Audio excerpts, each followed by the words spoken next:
এবার ভোট দেব না, শুধু এবার ভোটের জন্য যদি প্রয়োজন হয় আমরা যুদ্ধ করব। বিগত 15 বছর ভোট দিতে পারছি? আমাদের কথা ছিল তখন, আমাদেরকে কেউ কেউ বলতো আপনার ভোট দেওয়ার কষ্ট করার দরকার নাই, আপনার ভোট আমি দিয়ে দেব। এই কথা যারা বলেছে তারা 3-3বার তথাকথিত প্রধানমন্ত্রীর দায়িত্ব পালন করেছে, ক্ষমতায় ছিল।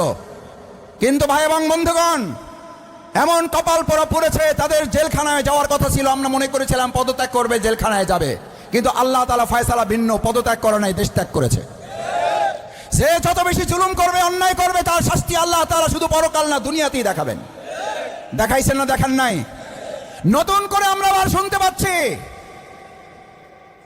ওই যে কয় পুরান পাগলের ভাত নাই, নতুন পাগলের আমদানি। কয় যে ভোট দিতে পারবেন, রক্ষা করতে পারবেন না।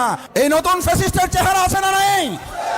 দায়িত্বহীন কণ্ঠে জানিয়ে দিতে চাই, পুরাতন ফ্যাসিস্ট গেছে যে পথে, নতুন ফ্যাসিস্টও যাবে সেই পথে।